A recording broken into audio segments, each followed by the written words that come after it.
of factors for the low overseas voter turnout.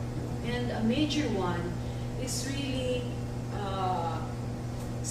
has something to do with the affidavit of intent to return. And this is a provision in the first law, Overseas Absentee Voting Act of 2003, where it states that the overseas voter needs to return and take actual permanent residence in the Philippines within a 3-year period upon the approval of the registration. Now, that was really that prohibited a lot of overseas Filipinos who have acquired their permanent residence abroad to really be active in our elections. So this was addressed 10 years after by another law, and that is the one that I mentioned about amending that law, RA 10590, where the provision for intent to return was deleted altogether. Okay? And then another factor then for the low turnout was that of shorter registration period. So this was also remedied in the 2016 elections by extending the period for registration and for voting. So from April 9 to May 9 was the designated schedule for overseas Filipinos to cast their vote for the 2016 elections. So also a number of other difficulties like mobility, the distance of the post, say the embassy or the consulate from the residence or the place of work by some OFWs, the transportation cost, also with regard to seafarers, the very nature of their work that does not allow them to stay put and register in one post, and also restrictions on OFW, especially when election schedule comes. They're prohibited by their employers to take off and cast their votes in, say, the embassy or the consulate. So, but these have been addressed by a number of ways, like the mobile and field registration and voting. Even postal voting has been introduced this time, 2016. And I was able to observe the 2013 elections in Vancouver, and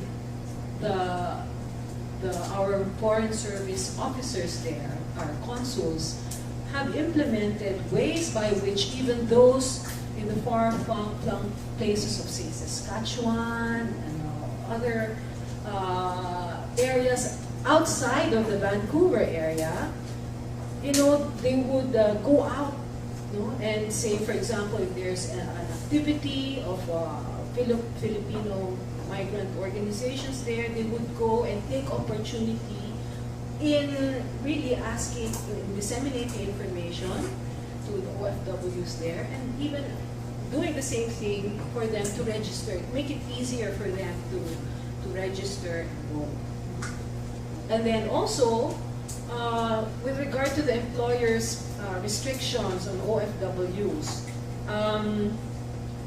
the OEA now included in the contracts of the employers to designate one day off for the employees to register, to have a day off to register and vote. So this is the 2016 elections figures on the voter turnout and the number of registered voters. One thing that we can say is that there's really a marked increase in the numbers of registered voters for each region.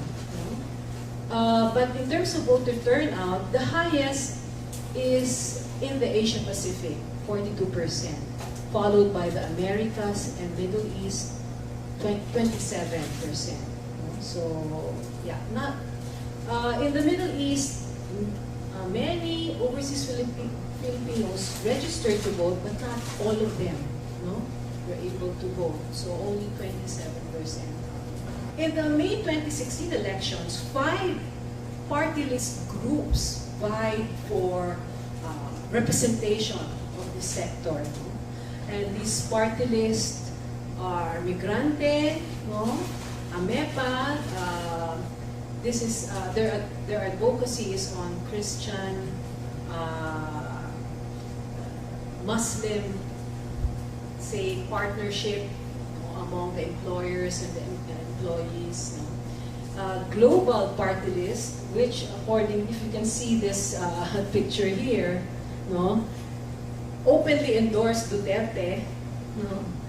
And OF Family Club, no, was represented then by the son of Ambassador Señeres, who was ambassador to the Middle East. No? OFW Family Club was the one who had the seat in the 16th Congress. But now it's the ACTS OFW that won a seat in the 17th Congress. They are the leaders in this party list are actually professional OFWs themselves who have worked in the Middle East. Okay, and now it's led by Representative John Bertiz in the in the 17th Congress. Okay. All right. So ACTS means Alliance for Community Transformation and Service, OFW party list. And they do have, I noted that these party list groups have their own social media presence. No? They have their pages on Facebook. So that's an effective way of really disseminating what their parties stand for. And so what do we expect from ACTS OFW in the 17th Congress? No? The 3 things that I can note among the many resolutions that they intend to propose is, first, the establishment of a shared government information system for migration. No? Because, let's face it, the database of, say, POEA, OWA, CFO, they're all fragmented. So, and it makes it difficult for OFW especially to transact business, no, in government, because they don't have one database, no, for all migrant workers, for example. So that's one initiative that they want to take up in the 17th Congress.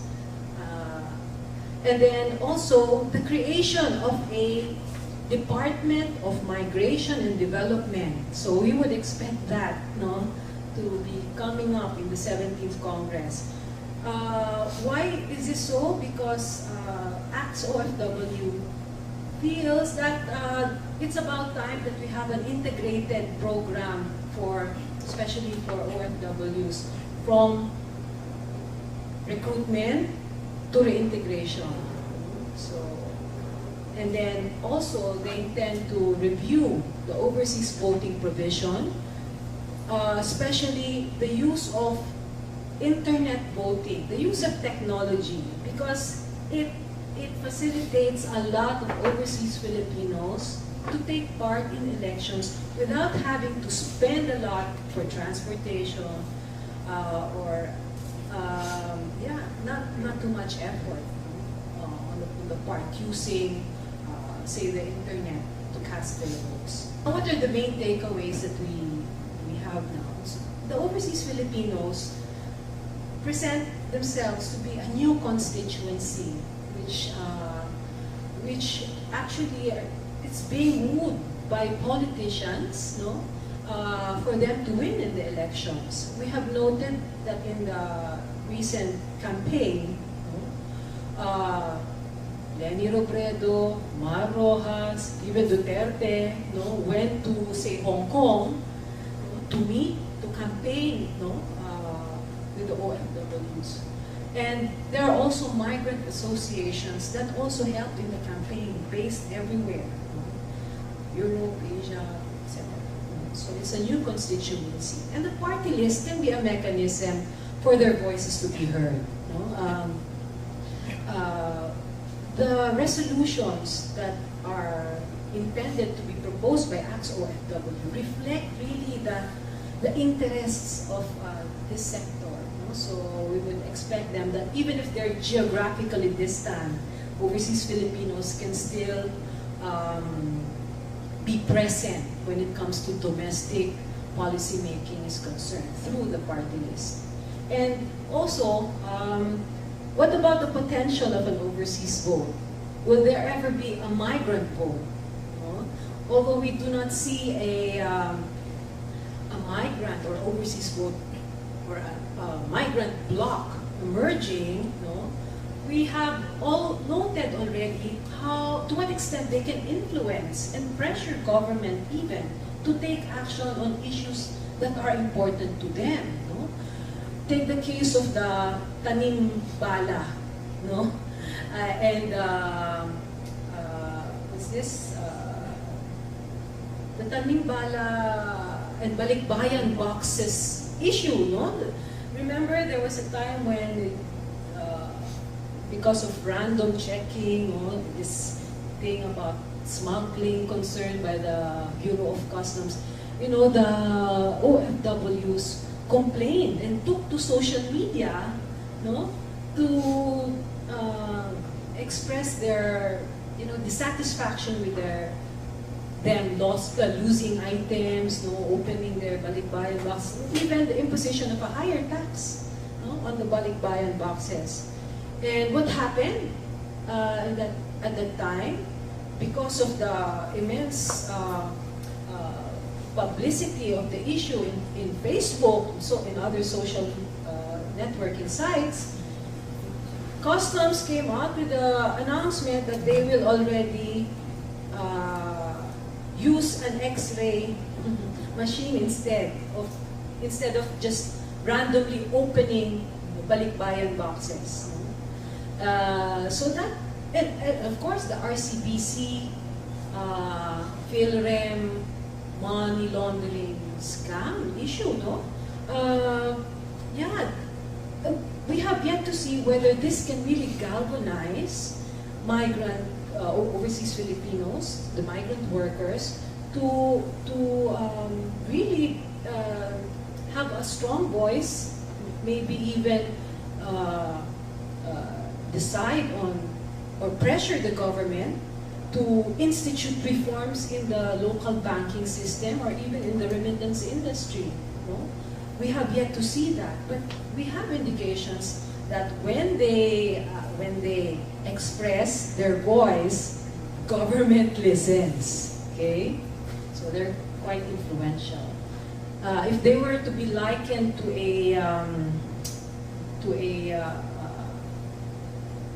province-rich vote, no, they will belong to the top 10, only below Rizal, no, which has about 1.4 million voters. So there's a potential there for the overseas vote. And then lastly, I just want to show you this pictures that I saw coming out in social media.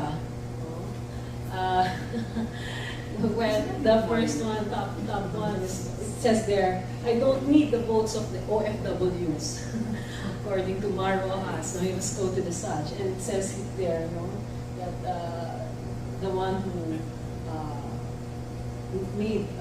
took note of this said that literally Rojas dug his political grave by saying so. Contrary to the position of Duterte, no more tanim bala, please. That's the message. And then, a couple of, actually what OFWs have posted, no? Regarding tanim bala and balikbayan boxes, no? So, well, that's just to show that we have to pay close attention to overseas Filipinos, the OFW sector, in our electoral processes.